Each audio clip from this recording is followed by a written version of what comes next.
Assalamu alaikum, good evening, and welcome to our webinar series, which is specially for the Bar Council written exam candidates. তাদের জন্য actually specially এই webinarটা করা হচ্ছে so that we can give you some tips and tactics and strategies so that you can pass this exam with flying colors and be all confident and be ready. Um, the exam, as you know, it's on the 23rd of December, Saturday. It's a 4 hour exam, and we will go through, the question papers, uh, the marking systems, the instructions, and how you should organize your time, manage time, and organize your thoughts and answers. And we will with that আমাদের সাথে actually Amina আমার সাথে join করবে in this discussion, um, our very learned advocates. আমি আসসালামু আলাইকুম।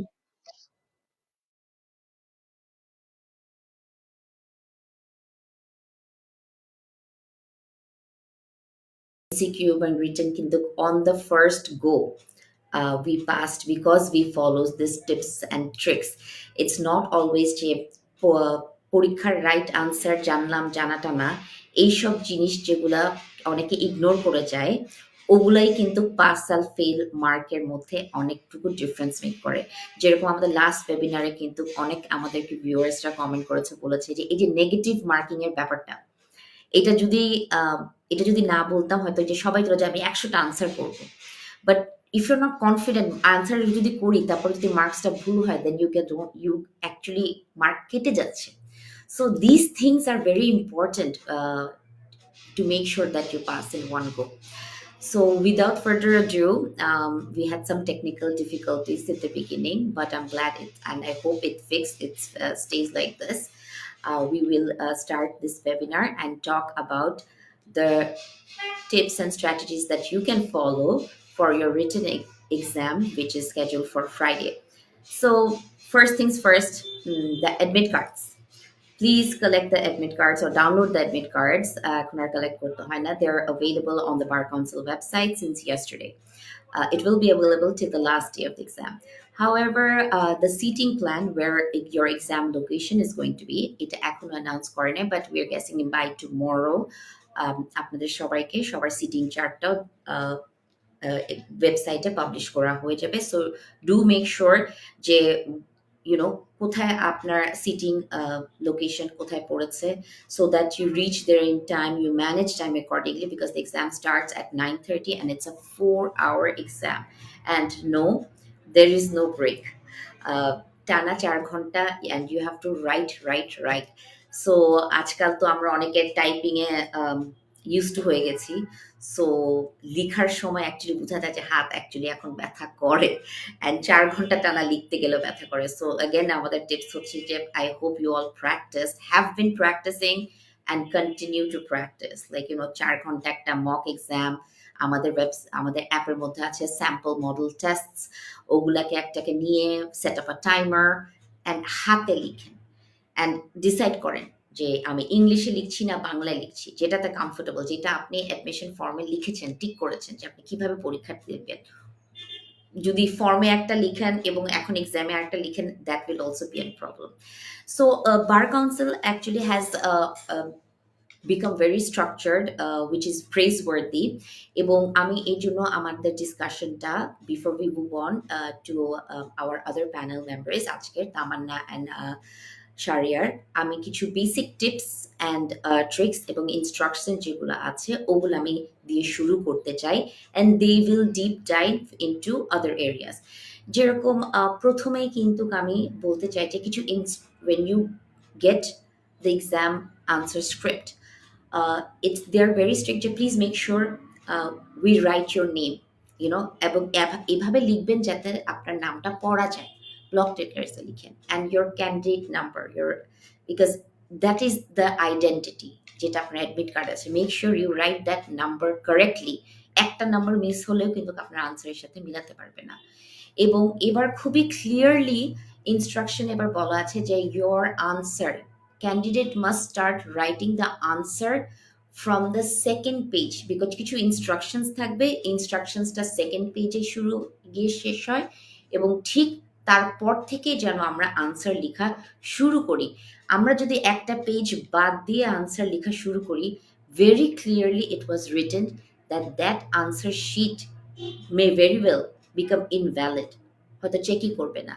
So let's be mindful of these little things, and to remind you, we are doing this webinar. If you're missing it live, you will have the recordings, you can watch it again and catch up. So আমরা এখন একটু যদি বলে যাই যে marking সিস্টেমটা কিভাবে আমাদের আছে, I am sure all of you know. আমাদের এখানে 100 মার্কের পরীক্ষা again, এবং এটার জন্য 4 ঘন্টা, এবং এটা কিন্তু গ্রুপে ভাগ করা, group A B C D E F. এবং একটা ভালো দিক এটা আমি মনে করি, দ্যাট ইউ হ্যাভ অপশনস। এমসিকিউতে যেরকম কোনো অপশন ছিল না, 100টার 100টাই লিখতে হবে, যেগুলো আমরা জানি। But here you have an option. যেরকম গ্রুপ এ তে আমাদের সিপিসি এবং এসআর অ্যাক্ট নিয়ে কোয়েশ্চেন্স থাকবে 3টা, আমাদেরকে আনসার করতে হবে 2টা, এবং প্রত্যেকটাতেই, এবং গ্রুপ বি তেও 2টা কোয়েশ্চেন থাকবে, যেটা থাকবে হচ্ছে সিআরপিসি নিয়ে একটা আনসার করতে হবে 15 মার্কের। গ্রুপ সি তে পেনাল কোড নিয়ে 2টা কোয়েশ্চেন থাকবে 15 মার্কের, একটা আনসার করতে হবে। এবং আপনারা জানবেন যে গ্রুপ ই তেও লিমিটেশন অ্যাক্ট নিয়ে 2টা কোয়েশ্চেন থাকবে, একটা আনসার করতে হবে, এটারও 15 মার্ক। একমাত্র শুধু গ্রুপ এফ এ যেটা বার কাউন্সিল অর্ডারের যে প্রশ্ন গ্রুপটা থাকে, ওখানে 2টা কোয়েশ্চেন থাকবে, ওটা 10 মার্কসের। সো আমরা যখন আনসার করবো, at least we have an option. আমরা প্রথমে একটা টিক দিয়ে নিব যে কোনটা আমি জানি বেশি ভালো, কোনটা আমার মাথায় একদম on top of my mind আছে। সো ওইভাবে যদি আমি আনসার লেখা শুরু করি, ইট উইল বি ইজিয়ার। এবং ইট ডাজন্ট ম্যাটার যে আপনার গ্রুপ এ থেকে আনসারটা লেখা শুরু করতে হবে। যদি এর মাঝের কোনো আনসার আপনি লিখে, যেটা আপনার জানেন বেটার, ওটা দিয়ে যদি লেখা স্টার্ট করতে চান, just make sure you write the name of the group, that you are writing group D's answer, and then start writing that answer, and that is absolutely fine. এবং আমি মাঝে মাঝে যেটা করি, because these are all like so timed exams, and time management is such an important part. You have to answer every single question from each group. একটাকেও বাদ দেওয়া যাবে না, even if it's 3 lines, 5 lines, or even a small paragraph. একটাকে বাদ দেওয়া যাবে না, একটাকে বাদ দিলেই এটার কিন্তু ফেলিং মার্কস চলে যাবে। যদি আমি অ্যাটলিস্ট 2 লাইন 5 লাইনও লিখি, examiner might give me 2-3 marks.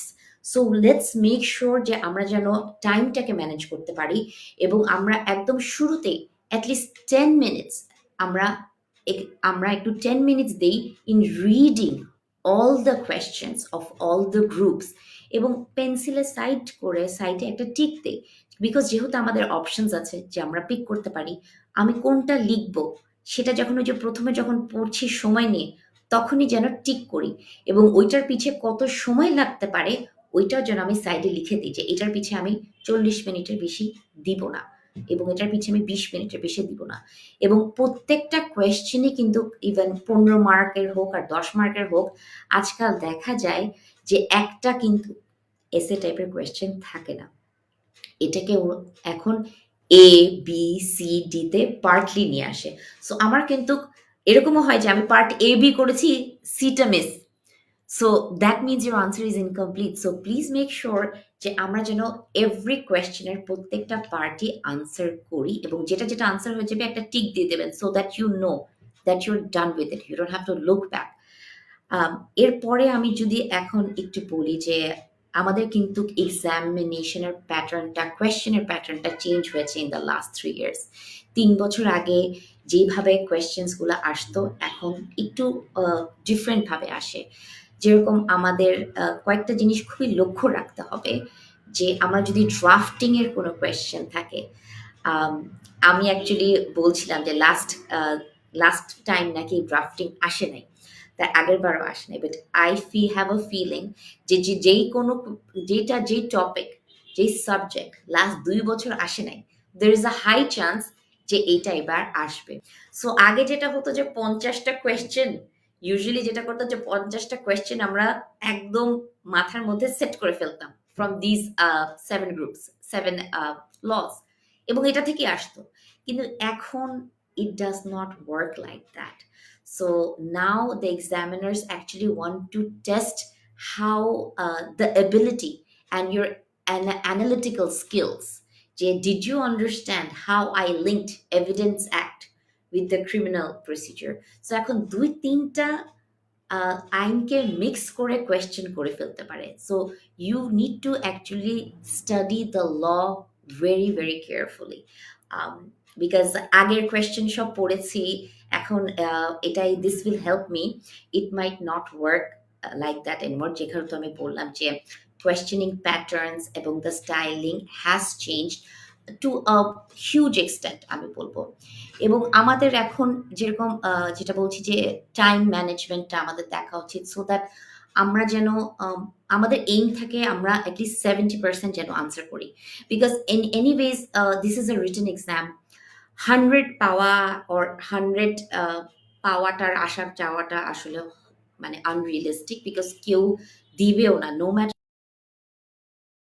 are, it's very rare that you will get full marks. So that should not be your goal. Your goal should be to pass, because as far as I know, the number is also not disclosed. So you will only know after the exam that whether you passed or failed. So our goal and of this webinar and আমাদের সবারই goal is so that you pass this exam with flying colours. এবং when you get a fact, একটা case study যদি এরকম দেয় যেখানে একটা একটা ফ্যাক্ট বললো যে এ ক্যারেক্টার দিচ্ছে, এর সাথে বির এটা হয়েছে, এ ওখানে হেঁটে গেছে। সো আমাদের কিন্তু লয়ের সাথে ফ্যাক্টটাকে মিলাতে হবে। সো আমি শুধু লটা বলে দিলাম তাহলে কিন্তু হবে না। How that law is applied with the fact that's given in the question, আমাদের ওইটাকে মেনশন করতে হবে। আমাদের কিন্তু আমি যদি এখন ধরেন বলে দিলাম যে এভিডেন্স অ্যাক্টকে শর্টে আমি ইয়ে লিখে দিলাম, হ্যাঁ আমি এটা লিখতে পারি, কিন্তু অ্যাটলিস্ট শুরু তো একটা আনসার একটা জায়গায় বলতে হবে evidence act of year this, ব্র্যাকেটে লিখে দিব আমি hereinafter referred as EA. আমরা কিন্তু এটা না করেই শর্ট ফর্মে লিখে চলে যাই। সো এই ছোট ছোট জিনিস কিন্তু উইল গিভ ইউ মার্কস। আমাদের যদি অ্যানালিসিসেও ভুল থাকে, আমার কনক্লুশনের জন্য ভুল থাকে, this will give you marks.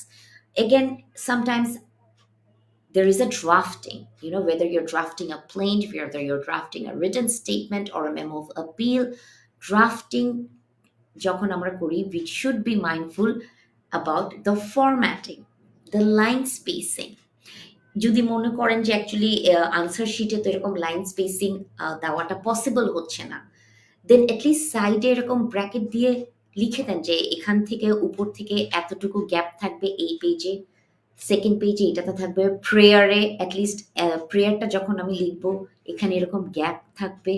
So at least the examiner understands that you have some experience in drafting and you are familiar with the formatting of these drafts. So these little things কিন্তু আপনাদেরকে passing এর দিকে নিয়ে যাবে। এখন আমরা যদি কিছু কম্প্যারিজনের বলি, যেরকম আমরা বলছিলাম যে আগের সাথে এখন তার এক্সামিনের কোয়েশ্চেনের ফরম্যাট সব চেঞ্জ হয়ে গেছে। সো আমাদের জানা উচিত যে আগে কিন্তু যেটা বলছিলাম যে 50-60টা কোয়েশ্চেন জেনে থাকলে ইনাফ হতো, কেস রেফারেন্স মুখস্থ করে ফেললে হয়ে যেত, ড্রাফটিং একটা আসতোই। সো এখন লাস্টবার কিন্তু ড্রাফটিংও আসে নাই। সো এবং এটা বললাম যে এখন এই কোয়েশ্চেন গুলোকে ভাগ ভাগ করে দেয়, যে A B C D E. So সবই আমার আনসার করতে হবে, জাস্ট একটা করতে হবে না। কিন্তু আমার মাথায় রাখা উচিত যে যদিও ওই 15 মার্কের একটা কোয়েশ্চেনে এ বি সি ডি আছে, কোনটাতে আমি বেশি সময় দিব। যদি এখানে লাস্টে একটা ডেফিনিশন টাইপের আনসার থাকে, ওখানে যদি আমি এক পাতা লিখি I am wasting time. So আমার বোঝা উচিত যে কোন পার্টটাতে আমার একটু বেশি এক্সপ্লেনেশন অ্যানালিসিস করা দরকার, কেস রেফারেন্স আনা দরকার, এবং কোনটাতে শুধু আমি একটা ডেফিনিশন আর একটা এক্সাম্পল দিলেই হয়ে যাচ্ছে। কারণ এখন মানে সব সেকশন মুখস্থ থাকতে হবে, দে লাইক ইট, যে you're mentioning the section of the act, you're mentioning a case, এবং you are doing an analysis এবং you're giving a conclusion at the end why you reach that analysis এবং why you are giving this advice. So আমাদের এইসব basic tips এবং tricks যদি আমরা follow করি, I think আমাদের ৪ ঘন্টার মধ্যে আমাদের এই ৬-৭টা আনসার আমাদের করতে হবে এবং আমরা যেন কোনোভাবেই একটা আনসারও মিস না করি। So make sure time management is taken care of and you at least do 2-3 mocks before your exam. এখনো ৩ দিন বাকি আছে, অ্যাটলিস্ট ২-৩টা এক্সাম ৪ ঘন্টার সময় নিয়ে করেন। উইথ দ্যাট আমি এখন চলে যেতে চাই to our expert here. What are your ideas that helped you pass your exam? Tamanna, if you can share with us and our viewers. ধন্যবাদ ব্যারিস্টার তাসনুভা শেলী আমাকে কিছু বলার জন্য, সুযোগ দেওয়ার জন্য। আমি যদি আপনাকে পার্ট এ নিয়ে কিছু বলি, আমরা জানি যে পার্ট এ তে সিপিসি, এসআরএফ থাকে। তো এই দুইটাই অ্যাকচুয়ালি থাকে না, লিমিটেশন একটাও তার পাশাপাশি থাকে। যেমন আমি যদি সিপিসি তে কোনো একটা ইনজাংশনের ব্যাপারে কথা বলি, তাহলে আমার হচ্ছে এসআর অ্যাক্টের সাথে রিলেভেন্স আছে। তার সাথে আমাকে টাইমিংটাও দিতে হয় যে কত বছরের মধ্যে আমাকে মামলাটা করতে হবে। তো লিমিটেশন একটা সেটার সাথে একটু কানেক্টেড। তো এখন আমি বলব যে রিটেনে অ্যাকচুয়ালি আমাদের কিভাবে কোশ্চেনটা আসে। আমি আগেও বলেছিলাম যে ৩ ধরনের কোশ্চেন আসে সিপিসি তে, পার্ট এ তে। সিপিসি বলে আসলে স্পেসিফিক একটা সাবজেক্টকে বলা উচিত না। ৩ টা সাবজেক্টেরই। আমি যদি বলি যে ফার্স্ট এ ডেফিনিশন টাইপের বা টিকা যেটাকে বলি আমরা, এই ধরনের কোশ্চেন আসে। এটার পরে হয়তোবা ড্রাফট আসতে পারে। এখন আমরা বিগত ৩ বছরের এনালাইসিস করে দেখলাম যে ফ্যাক্ট বেসড কোশ্চেনটা বেশি আসে। এখন অনেকেই ভাবতে পারেন যে আগের মতো কোশ্চেন আসে না, তার মানে এটা হয়তো অনেক টাফ হবে। বাট আমার কাছে মনে হয় যে এটা আমাদের জন্য আরো বেশি ইজিয়ার হয়েছে। কেননা আমি যদি একটা প্রবলেম বেসড কোশ্চেন আসে, প্রথমে আমার ঘটনাটা দেওয়া থাকে আমার কোশ্চেনের ভিতরে। সো ঘটনাটা যেহেতু অলরেডি আমার দেওয়া আছে, আমি ফ্যাক্টটাকে লিখে নিতে পারছি। তারপরে আমাকে কি করতে হবে?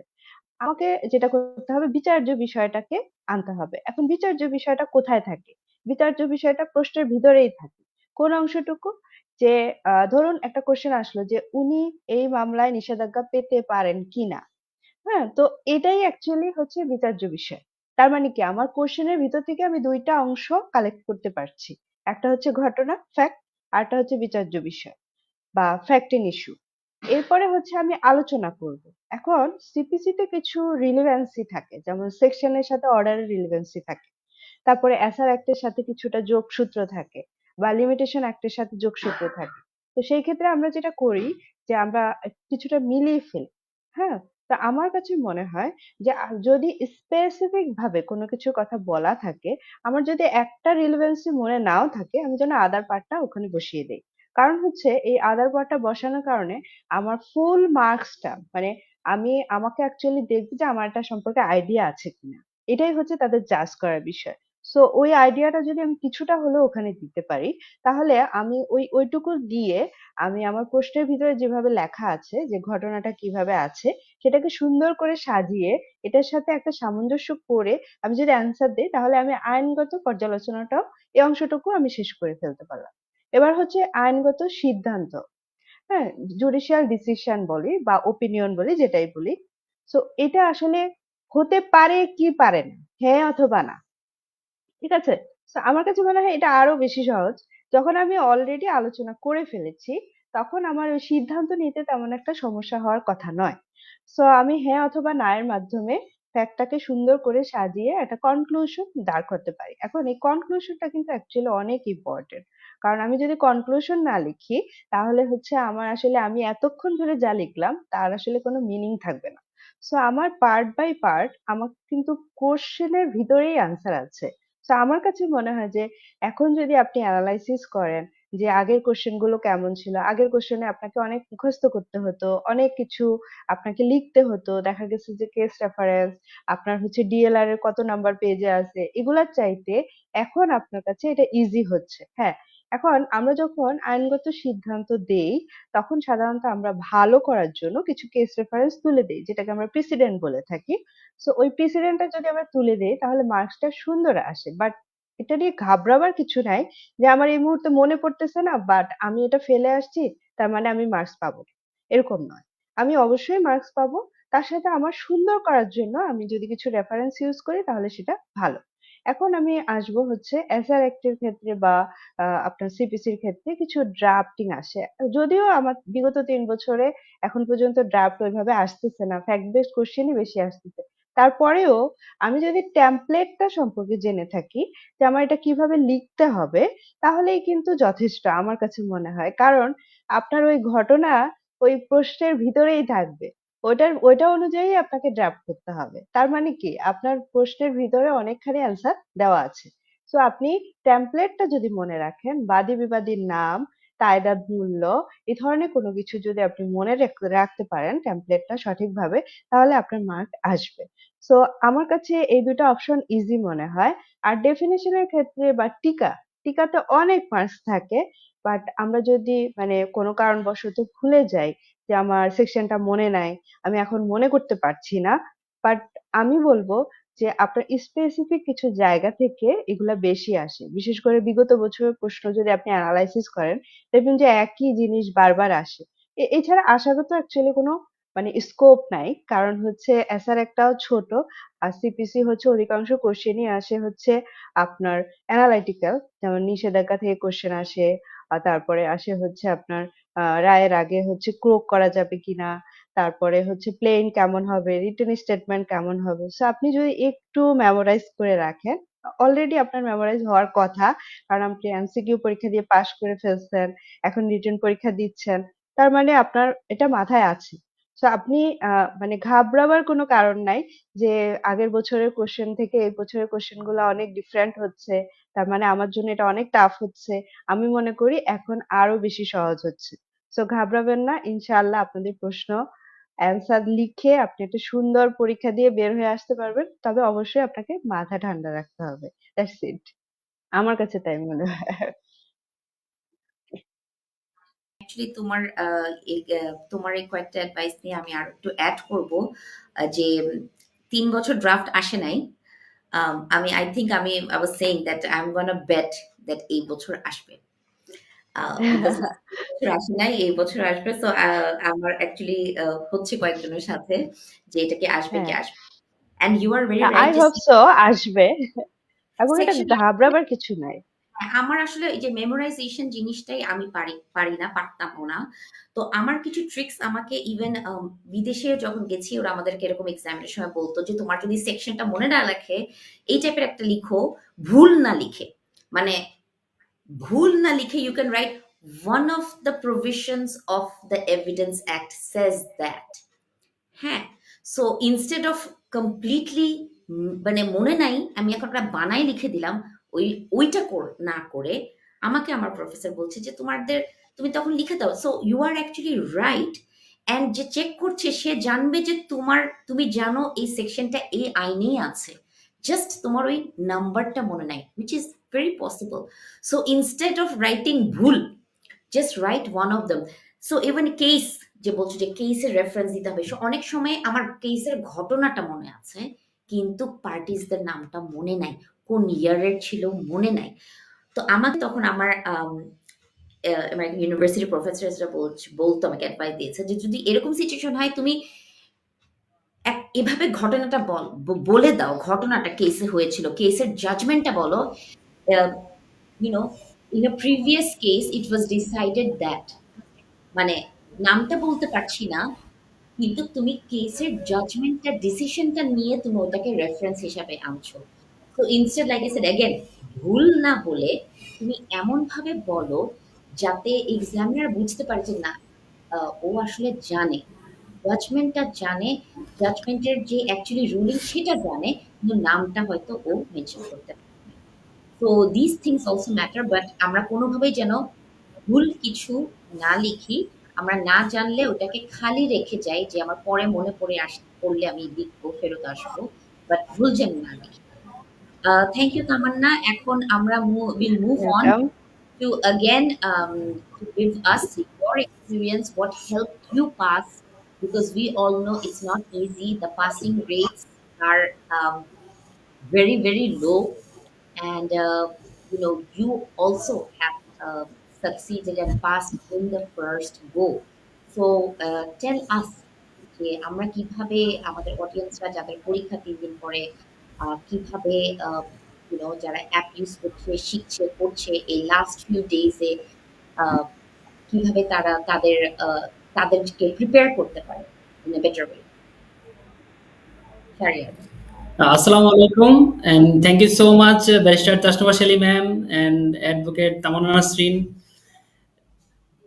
for the valuable tips our bar council written examinee. তো এক্সামিনীদেরকে আমি বলবো যে আপনারা অলরেডি সবকিছুই পড়ে ফেলছেন, এমসিকিউ সময় পড়ছেন এবং সেখানে পড়ে পাশ করছেন অলরেডি। 1 মাস যে সময় ছিল সেখানে আপনারা এই পড়াগুলো আবার রিভিশন দিয়েছেন, তারপর আপনাদের রিটার্নের জন্য প্রিপারেশন নিয়েছেন, এবং আমি বিশ্বাস করি যে each and every one definitely you are all are able to pass the written exam. Just stress থাকেন অ্যান্ড কনফিডেন্ট থাকেন যে আপনারা সবাই পাস করবেন ইনশাল্লাহ। এবং পরীক্ষাতে প্রশ্নটা পাওয়ার পর আপনারা কেউই ঘাবড়ে যাবেন না। এই জিনিসটা খুবই ইম্পর্টেন্ট যে আপনি প্রশ্নটা পাওয়ার পর নিজেকে কতটা স্ট্রেসলেস রাখতে পারলেন, এটা হচ্ছে খুবই ইম্পর্টেন্ট। আপনি যেই জিনিসগুলা পারেন সেগুলোও ভুলে যাবেন যদি আপনি স্ট্রেস নিয়ে ফেলেন যে কি প্রশ্ন আসছে, কেন পারছি না আমি, আমার কাছে কেন কমন পড়ছে না। হুবহু আপনার প্রশ্নটা কমন পড়বে না, এটাই স্বাভাবিক। আমরা বিগত বছরের প্রশ্নগুলা দেখলে যে সৃজনশীল বা ফ্যাক্ট বেস প্রশ্নগুলা, এগুলো হুবহু কোনো প্রশ্ন কমন পড়ে না। কিন্তু আপনি যদি মনোযোগ দিয়ে প্রশ্নটা পড়েন, আপনি দেখবেন যে প্রশ্নটা আপনার পড়ার মধ্য থেকেই আসছে। সো ওই জিনিসটা যে আপনি মনোযোগ দিয়ে প্রশ্নটা পড়েন, দেখবেন আপনার অবশ্যই প্রশ্নটার অ্যান্সার সম্পর্কে আপনি জানেন এবং লিখতে পারবেন। এবং আপনি কনফিডেন্ট থাকলে আপনি খুব সহজেই আপনি সেই প্রশ্নটার অ্যান্সার করতে পারবেন। তো এর জন্য আপনারা শেষ সময়ে এসে আবার সেই পড়াগুলোই রিভিশন করেন যেগুলো আপনারা এমসিকিউতে পড়ছেন। ব্যাড অ্যাক্টের সেকশনগুলোকে ধরে ধরে যে সেকশনগুলোকে একটু মুখস্থ করার মতো যে সেকশনগুলো, সেগুলা যেগুলো পড়ছেন সেগুলো আবার রিভিশন করেন। জাস্ট এইগুলোই মেমোরাইজ করেন এবং কনফিডেন্ট থাকেন আপনার পরীক্ষার জন্য। আপনারা ইনশাল্লাহ খুব ভালো একটা পরীক্ষা দিবেন। তো আপু যেটা বলছিল সিপিসি এবং এসআর অ্যাক্ট, লিমিটেশন অ্যাক্টগুলা অ্যান্সার করার ক্ষেত্রে আপনারা যে জিনিসগুলা দেখবেন, এবং কিছু পেনাল কোড এবং ফৌজদারি যেটা আমাদের সিআরপিসি এবং এভিডেন্স অ্যাক্ট। পেনাল কোডে আপনারা যখন অ্যান্সার করতে গেলে আপনাদের প্রবলেমেটিক কোয়েশ্চেন থাকবেই, মাস্ট, এটা বলা যায় যে পেনাল কোড থেকে একটা প্রবলেমেটিক কোয়েশ্চেন থাকবে আর হয়তো একটা থিওরিটিক্যাল কোয়েশ্চেন থাকতে পারে। তো আমার কাছে মনে হয় যে প্রবলেমেটিক কোয়েশ্চেনটা অ্যান্সার করতে পারলে খুবই ভালো। এটা আপনাদের জন্য টাইম কনজিউমিং, এবং আপনারা যদি এক্সাক্ট সেকশনটা জানতে পারেন বা আইডেন্টিফাই করতে পারেন আপনার প্রবলেমেটিক কোয়েশ্চেনটা, ওই যে আপু যেটা বললো যে মেথডটা, এটা খুবই একটা সুন্দর মেথড যে আপনারা প্রথমেই ঘটনা, তারপর বিচার্য বিষয়, তারপর আইনগত পর্যালোচনা করে আইনগত সিদ্ধান্তটা দিয়ে আপনারা হচ্ছে গিয়ে অ্যান্সারটা করবেন। আর প্রবলেমেটিক কোয়েশ্চেনটা আপনারা যদি একবার আইডেন্টিফাই করতে পারেন, খুব সহজেই ভালো একটা মার্ক পাওয়া যায়। কিন্তু যদি আপনি প্রবলেমটা আইডেন্টিফাই করতে না পারেন, আপনার কাছে মনে হচ্ছে যে অনুমান নির্ভর কোনো সেকশন দিয়ে, অনুমান নির্ভর কোনো সলিউশন দিয়ে আপনি প্রবলেমটা অ্যান্সার না করার চাইতে থিওরি থেকে অ্যান্সার করাটা আমার কাছে বেটার মনে হয়। কারণ তখন আপনি থিওরি থেকে যতটুকুই লিখেন একটা মার্ক, ভালো মার্ক পাবেন, কিন্তু প্রবলেমেটিক কোয়েশ্চেনটা যদি আপনার ভুল হয়ে যায় আপনার মার্ক খুবই কমে যাবে। তো এই ক্ষেত্রে প্যানেল করে যখন আপনারা অ্যান্সার করতে যাবেন, যে প্রবলেমেটিক কোয়েশ্চেনটা দেখবেন, যদি আপনাদের কমন পড়ে আপনার প্রবলেমেটিক কোয়েশ্চেনটাতে যাবেন, অথবা যদি কমন না পড়ে আপনার থিওরিটিক্যাল কোয়েশ্চেনে অ্যান্সার করে ফেলবেন। এবং সিআরপিসির ক্ষেত্রে আপনারা যে ইম্পর্টেন্ট টপিকগুলো আছে ওই টপিকগুলো আবার একটু রিভিশন করেন। সিআরপিসিতে এখন ড্রাফট খুব কম আসে যদিও, কিন্তু ড্রাফট আসলেও এখন খুব স্ট্যান্ডার্ড ওয়েতে ড্রাফটগুলো আসবে। যেমন বেইল পিটিশনকে আপনি কিভাবে ফাইল করতেছেন, তারপর 144 এবং 145 এর এই যে পিটিশনটা, এটা কিভাবে ফাইল করছেন, তারপর আপনার এন্টিসিপেটরি বেল কিভাবে ফাইল করবেন, একটা আপিল কিভাবে করবেন পিটিশন, এই ধরনের একটু চেঞ্জ ড্রাফটগুলো আসার সম্ভাবনা আছে। এবং তারপর আপনি যদি এভিডেন্স অ্যাক্ট দেখেন, এভিডেন্স অ্যাক্টেও আপনাদের হচ্ছে কমন কিছু টপিক আছে, এই টপিকগুলো থেকেই বারবার আসে। আপনি ডেফিনেটলি আমি বিশ্বাস করি যে আপনারা প্রশ্নগুলো কমন পাবেন যদি আপনারা টপিক ওয়াইজ পড়াশোনাটা করেন এবং সেকশনগুলো আপনারা কমন পাবেনই। জাস্ট সেকশনগুলো, রিলেভেন্ট সেকশনগুলো লিখে আপনাদের মতো আপনারা যতটুকু সেকশনগুলো জানেন তা লিখে আসলেই আপনারা একটা ভালো মার্ক পাবেন। তারপর bar council rules and orders এর ক্ষেত্রে আপনাদের গত বছর একটা ড্রাফট আসছে যে কিভাবে আইনজীবীদের আইনজীবীদের অপরাধ করলে আইনজীবীদের বিরুদ্ধে কিভাবে অভিযোগ করতে হয়। তো বার কাউন্সিলের যে ৪টা চ্যাপ্টার আছে কন্ডাক্ট অ্যান্ড এথিকেটের, এই ৪টা চ্যাপ্টারগুলো আপনারা একটু জাস্ট রুলগুলা সম্পর্কে ধারণা নিয়ে যাবেন। তো এখান থেকে যদি একটা প্রবলেম আসে, হয়তো ড্রাফট আসবে অথবা প্রবলেমটা আসলেও আপনারা জাস্ট রুলটা লিখলেই এখানে একদম 100% মার্ক পাওয়ার মতো মার্ক পাবেন। তো আর আরেকটা জিনিস আপনাদের মাথায় রাখতে হবে যে আমরা সবগুলা কোয়েশ্চেনের অ্যান্সার করব মাস্ট। কারণ সবগুলা কোয়েশ্চেনের অ্যান্সার, যেটা ম্যাম বলছিল বা আপু বলছিল যে সবগুলা কোয়েশ্চেনের অ্যান্সার না করলে আপনার একটা রিস্ক থেকে যায়। কারণ হচ্ছে আপনাদের খাতাগুলা দেখে সব জুডিশিয়াল ম্যাজিস্ট্রেটরা, তো ওনারা খাতা দেখার সময় আই গেস যে ওনারা 70% এর বেশি মার্ক দেয় না, এটা আমাদের ধরে নিতে হবে যে 70% পর্যন্ত আমাদের মার্ক দিবে। তো ওইটা যদি আমরা কভার করতে যাই, আমাদের 50 মার্কে পাস করতে হলে আমাদের অবশ্যই প্রত্যেকটা কোয়েশ্চেনের অ্যান্সার করতে হবে। তো আপনারা টাইম ম্যানেজমেন্টটা সঠিকভাবে করে আপনারা হচ্ছে গিয়ে ধরেন 240 মিনিটস আপনি পাবেন টোটাল, এবং আপনার প্রশ্নগুলোকে পড়তে বুঝতে যদি 30 মিনিট সময় চলে যায়, আপনি আরো 30 মিনিট এভারেজে প্রত্যেকটা কোয়েশ্চেনের জন্য পাবেন। তো এই টাইম ম্যানেজমেন্টটা আপনারা একটু মাথায় রেখে সবগুলো কোয়েশ্চেনের অ্যান্সার করবেন। যে প্রশ্নগুলো আপনারা ভালো পারেন সেই প্রশ্নগুলো আগে লেখার চেষ্টা করবেন এবং সিরিয়ালটা মেনটেন করবেন। প্রশ্নের উত্তর লেখার সময় আপনারা গ্রুপটা অবশ্যই লিখবেন, গ্রুপ, এবং যেই গ্রুপে যে প্রশ্নগুলো অ্যান্সার করছেন, যেমন এ বি সি বা ক খ গ দিয়ে যদি কোনো সিরিয়াল থাকে, সেই সিরিয়ালটা মেনটেন করে লেখার চেষ্টা করবেন। যে ক খ গ লিখলাম, ক খ এক জায়গায় লিখলাম, আমি আবার একটা কোয়েশ্চেন লিখলাম, আবার গ আরেক জায়গায় লিখলাম। এভাবে করলে আপনার এক্সামিনারের মার্ক দিতে আপনার একটু প্রবলেম হবে, বা আপনি হয়তো কোনোভাবে এটার মার্কটা কমে যেতে পারে। তো এই জিনিসগুলো সবগুলো আপনারা একটু মাথায় রেখে কনফিডেন্ট থেকে এক্সামটা দেন, এবং প্রথম 10 মিনিট আপনারা খুব ভালোভাবে প্রশ্নটা পড়বেন। যদি 15 মিনিট লাগে, আপনার 15 মিনিট লাগে পড়বেন, এবং এই স্ট্রেস রিপ রাখবেন আপনারা যেই সেকশনগুলো পড়ছেন ওই সেকশনগুলো থেকে আসছে। আপনি শুধু টপিকটা আইডেন্টিফাই করবেন যে এটা কোন টপিক, কি কি সেকশন এটার সাথে রিলেটেড, এবং ওই টপিক এবং সেকশনগুলোকে মেনশন করে আপনি আপনার মতো করে অ্যান্সার করেন এবং সুন্দর করে লিখেন। খাতার মার্জিনটা একটু স্ট্যান্ডার্ড রাখেন, উপরে খাতার উপরে আপনার হচ্ছে গিয়ে 1.5 ইঞ্চির মতো রাখতে পারেন। খুব বেশি রাখার দরকার নেই, যেহেতু লিগেল পেজ আমাদের। অনেকে হয়তো ভাবে যে লিগেল পেজ হওয়ার কারণে আমি হয়তো 2 ইঞ্চি বা 3 ইঞ্চি উপরে ফাঁকা রাখবো, তারপর লেফট সাইডে আমি 2 ইঞ্চি ফাঁকা রাখবো, তাহলে লিগেল পেজের দেখতে সুন্দর লাগে না। আপনারা যেহেতু আমাদের এটা রিটেন এক্সামের এই ড্রাফটের যেগুলো ড্রাফট, সেগুলোর ক্ষেত্রে আপনারা মার্জিনটা ড্রাফট অনুযায়ী ফলো করতে পারেন। কিন্তু ড্রাফট ছাড়া যে কোয়েশ্চেনগুলো লিখবেন সেখানে আপনারা উপরে 1.5 ইঞ্চি, লেফট সাইডে 1 ইঞ্চি, এবং নিচে 1 ইঞ্চি, এবং রাইট সাইডে আপনারা 0.5 ইঞ্চি মার্জিন রাখতে পারেন, তাহলে দেখতে সুন্দর লাগবে। এবং আপনার খাতাটা যত সুন্দর হবে আপনার মার্ক তত ভালো পাওয়ার সম্ভাবনা থাকে। তো সবার জন্য আসলেই শুভকামনা, সবাই খুব ভালোভাবে পরীক্ষা দেন, ইনশাআল্লাহ। সবার জন্য দোয়া থাকলো। ধন্যবাদ। Thank you Shariar and thank you Tamanna. আমাদের একটু 30 মিনিটসের বেশি হয়ে যাচ্ছে, but I still want to take few more minutes, কারণ কিছু জিনিস আসলে এটা ইম্পর্টেন্ট। আমরা যদি এখন নিজেদেরকে একটা এক্সামিনার ম্যাজিস্ট্রেটের পজিশনে নিয়ে দেখি, চিন্তা করি যে I am a magistrate, I have a full time job, and on top of it I am checking thousands and hundreds of answer shits. এখন যেটা শারিয়ার খুবই very rightly said, if your answer sheet looks neat and clean, আমার hand writing মানে এমন ভাবে লিখছি যে পড়তেই পারছে না, চেক করতে গিয়ে তার কষ্ট হচ্ছে। সো তোমার আনসারের খাতা পড়তে যত কষ্ট হবে, মার্কস তত তার কমতে থাকবে। ডাজন্ট ম্যাটার তুমি কতটুকু লিখো।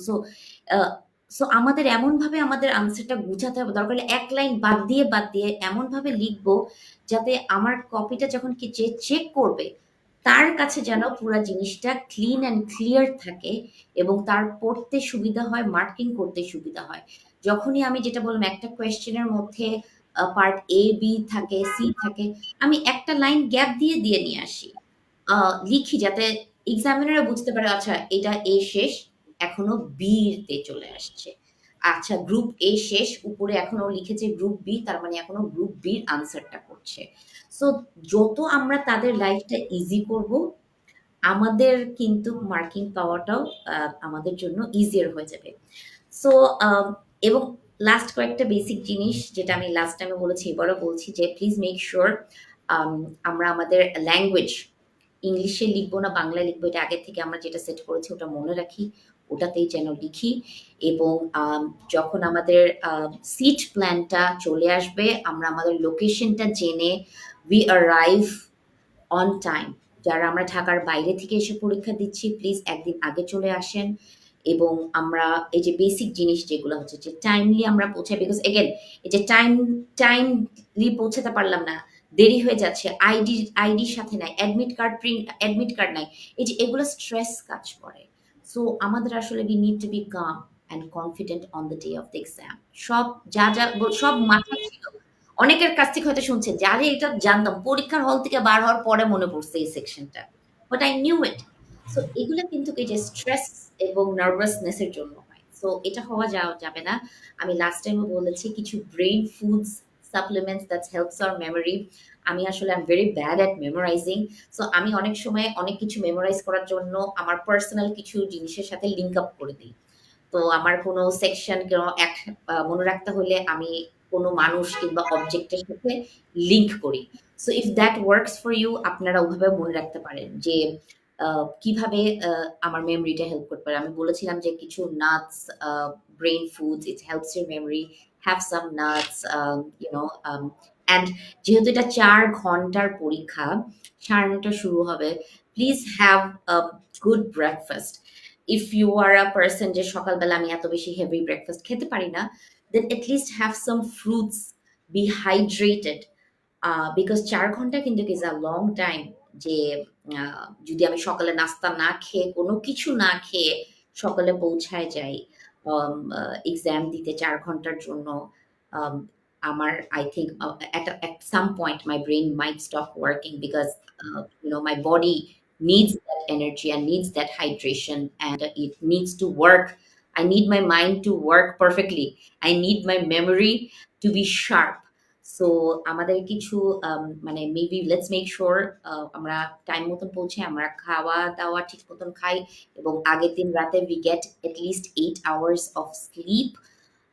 We pack our bags properly with the relevant things that we need to carry, like I said, ID, seating plan, our admit card, and we don't carry the things which we are not allowed to carry, যেটা লেখা আছে very clearly যে কোনো device, কোনো phone, কোনো electric clock, notebook, notes, আরো অনেক কিছু আছে, এগুলো যেন আমরা না নেই।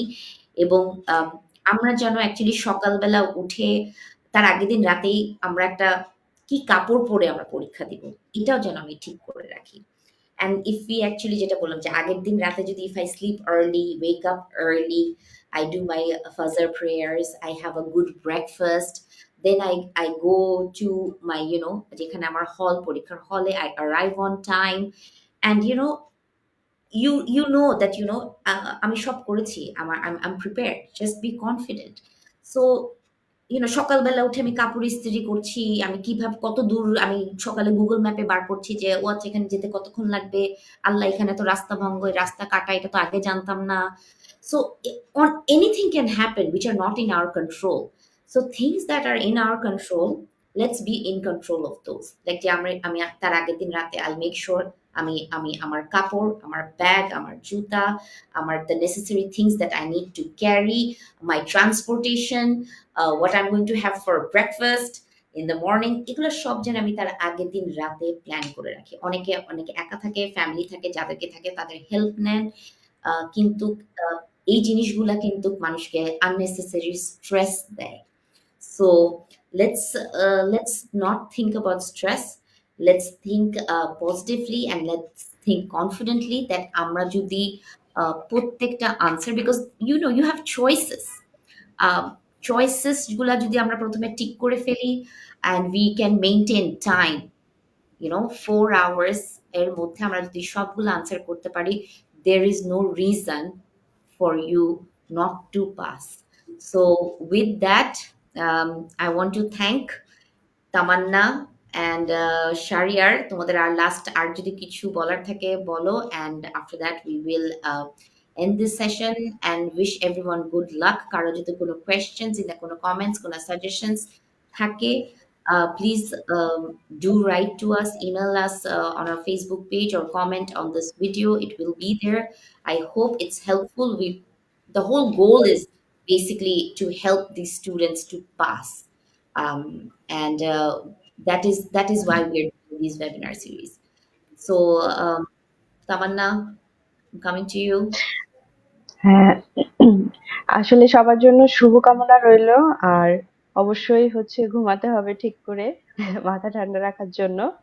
পাশাপাশি হচ্ছে যে বিষয়গুলো আপনি বললেন যে রাস্তাটা ঠিক করে দেখা, Google ম্যাপ আছে এখন। এখন আমরা অনেক টেকনোলজি বেসড। তো আমরা আগে থেকেই জানতে পারি যে আমাদের আসলে কোথায় আছে, কোথায় যাচ্ছি, কতটুকু আমার জ্যাম থাকবে। যেহেতু আমার এখানে অনেক মানুষ একসাথে পরীক্ষা দিবে, তাই একটু আর্লি যাওয়া ভালো। আর শীতের সকাল, অনেক ধরনের প্রবলেম হয়, অনেক কিছু আছে। সেগুলা যেন মানে আমরা ওভারকাম করেই পরীক্ষার হলে যেতে পারি, সেটা আমাদের মাথায় রাখতে হবে। আর থার্ড হচ্ছে যে আমার প্রশ্ন দেখেই হঠাৎ করে আমরা যেটা করি, মানে এটা আমার ক্ষেত্রেও হয়েছে বা সবার ক্ষেত্রেই হয়। প্রশ্ন দেখে আমার মনে হয় যে আমি মনে হয় কিছুই পারবো না। বাট এটা সবার ক্ষেত্রেই আবার ঠিক হয়ে যায় লিখতে, লিখতে যখন মাথায় চলে আসে। আরেকটা টিপস আমি মানে আমার নিজের ব্যক্তিগতভাবে আমি করে থাকি। সেটা হচ্ছে আমি যদি কোনো প্রশ্নের অ্যান্সার আগে থেকেই বুঝতে পারি প্রবলেমেটিক কোয়েশ্চেন যে এটা এই সেকশন রিলেভেন্ট বা এটা আমি প্রশ্নে সাধারণত লিখে রাখি। যাতে পরবর্তীতে আমার এটা ভুলে না যায়। মানে অনেক সময় হয় না যে অনেক লিখার পরে হঠাৎ ভুলে যায় আচ্ছা হ্যাঁ, হ্যাঁ, মনে করতে হয় না আবার হ্যাঁ। নতুন তো করে, রাইট? ইউর হ্যাঁ, অ্যাবসলিউটলি সো সো আমি যেটা করি আমি সেটা লিখে রাখি এবং আমি কোন প্রশ্নটা অ্যাকচুয়ালি অ্যান্সার করতেছি আমি ঠিক। অবশ্যই ওটার পাশে একটা টিক দিয়ে রাখি। যে হ্যাঁ, হ্যাঁ। আমার এইটুকু শেষ। হ্যাঁ? সো আমাকে এরপরে বাকিগুলো দেখতে হবে। আর পাশাপাশি আমাকে টাইমটাও দেখতে হবে যে আমি 30 মিনিটস এর পর আমি আসলে প্রশ্নটাকে আর কত বড় করব। মানে যদি অনেক সময় হয় না যে আমার লিখতে, লিখতে অনেক লিখে ফেলছি। হ্যাঁ, সো হ্যাঁ, রিলেট আমার হয়ে ওই যাবে। হ্যাঁ, হ্যাঁ, সো এটা করা যাবে না। যখনই দেখবো যে আমার টাইমের শর্ট হয়ে আসতেছে, যেহেতু আমাকে ৭ টা কোয়েশ্চেনের অ্যান্সার করতে হবে, সো আমাকে এটা আসলে মাথায় রাখতে হবে যে আমার ৪ ঘন্টা লিখতে হবে, বাট আমাকে অবশ্যই প্রত্যেকটা প্রশ্ন টাচ করে যেতে হবে। আপনি আপনার জন্য শুভকামনা সবার জন্য। ইনশাআল্লাহ আপনাদের পরীক্ষা ভালো হবে। আপনারা ভালোভাবে পরীক্ষা দিয়ে পাশ করে এই যুদ্ধে জয় হবেন। সেটাই আমাদের কামনা। ভালো থ্যাংক থাকবেন ইউ, সবাই। Thank you. Shariar, any last tips? এবং হ্যাঁ, সবার জন্য আসলেই শুভকামনা খুবই। আমি তো বললাম যে আসলে সবাইকে স্ট্রেস রিলিফ থাকতে হবে। তো লাস্ট ফিউ ডেজে কিভাবে তারা স্ট্রেস রিলিফ রাখবে তার জন্য আমি একটা ছোট্ট টিপস দিব। টিপসটা আসলে মানে ওভার কনফিডেন্স না। তো আপনারা সবাই নিজেদেরকে অলরেডি অ্যাডভোকেট ভাবা শুরু করবেন। যে উই আর অলরেডি অ্যাডভোকেট হয়ে গেছি বা অ্যাডভোকেট হলে আমি কি, কি করব এই চিন্তাটা আপনার ভিতরে অলরেডি রাখবেন এবং আ কনফিডেন্সটা এভাবে রাখবেন যে যদি একজন পরীক্ষায় পাস করে তাহলে সেটা আমি করব। এরকম একটা কনফিডেন্স রেখে আপনারা পড়াশোনাটা করেন এবং পরীক্ষাটা দেন। ইনশাআল্লাহ আপনাদের সবার জন্য শুভকামনা। সবাই পাস করবেন ইনশাআল্লাহ। ধন্যবাদ। Thank you, Shariar. I really like that. It's the power of manifestation, positive mindset. যেটা যে পজিটিভ জিনিস যখন আমি চিন্তা করব, আমি আমার সাথে পজিটিভ জিনিসই হবে। So let's get out of the negativity. Let's not think that I am not prepared. Trust me, no matter how, মানে ১ বছর লাগায় পড়লেও পরীক্ষার আগের দিন মনে হবে যে I am not prepared. So you can never be enough prepared, but let's keep a positive mind, and let's believe in ourselves and be confident, and যেসব বেসিক জিনিস যেগুলো আমাদের কন্ট্রোলে আছে, let's keep those in control. যেসব আমরা tips বললাম যে getting the seat plan, you find out your commute. So এই জিনিসগুলো আমাদের হাতে আসলে।